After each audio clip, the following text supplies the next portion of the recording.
ಇವತ್ತು ಮಾಧ್ಯಮದವರು ಹೆಚ್ಚೆಚ್ಚಾಗಿ ಸಾರ್ವಜನಿಕರಿಗೆ ಬೇಕಾಗಿರ್ತಕ್ಕಂಥ ಸುದ್ದಿ ಮಾಧ್ಯಮಗಳ ಮೂಲಕ ತಿಳಿಸ್ತಕ್ಕಂಥದ್ದು ಭಾರಿ ಅವಶ್ಯ. ಪ್ರಜಾಪ್ರಭುತ್ವದಲ್ಲಿ ಅವರು ದೊಡ್ಡ ಜವಾಬ್ದಾರಿ ಇದೆ. ನಿಮ್ಮೆರಡು ಚಾನೆಲ್ನವರಿಗೆ ನಾನು ಅಭಿನಂದಿಸ್ತೇನೆ. ಇನ್ನು ನೀವು ಧರ್ಮಸ್ಥಳದ ಬಗ್ಗೆ ಹೇಳಿದ್ರಿ, ಧರ್ಮಸ್ಥಳದಲ್ಲಿ ಅಗೀತಾ ಇದ್ದಾರೆ.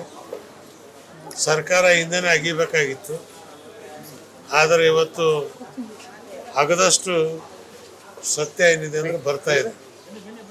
ಆಮೇಲೆ ಯಾವ ಅಧಿಕಾರಿ ನನಗೆ ಆಗಲ್ಲ ಅಂತ ಹೇಳಿದ್ರು ಕೂಡಲೇ ಅವ್ರನ್ನ ಸಸ್ಪೆಂಡ್ ಮಾಡಬೇಕು. ಒಬ್ಬ ಪೊಲೀಸ್ ಅಧಿಕಾರಿಗೆ ಕರ್ತವ್ಯ ಮಾಡಿ ಅಂತ ಹೇಳಿದಾಗ ನನಗೆ ಆಗಲ್ಲ ಅಂತ ಹೇಳ್ತಕ್ಕಂಥದ್ದು ತಪ್ಪು.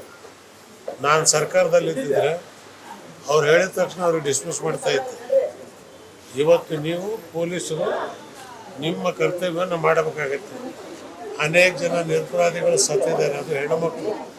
ಯಾಕೆ ಸತ್ತರು, ಯಾತಕ್ಕಾಗಿ ಸತ್ತರು, ಇದನ್ನು ರಾಜಕೀಯ ಮಾಡಬಾರ್ದು, ಧರ್ಮ ಮಾಡಬಾರ್ದು. ಯಾರೇ ಎಷ್ಟು ದೊಡ್ಡವರಿರಲಿ ಎಷ್ಟು ಚಿಕ್ಕವರಿರಲಿ, ಬಾಬಾ ಸಾಹೇಬ್ ಅಂಬೇಡ್ಕರ್ ಸಂವಿಧಾನದಲ್ಲಿ ಕಾನೂನು ಎಲ್ರಿಗೂ ಒಂದೇ, ಜೀವ ಎಲ್ರದ್ದು ಒಂದೇ.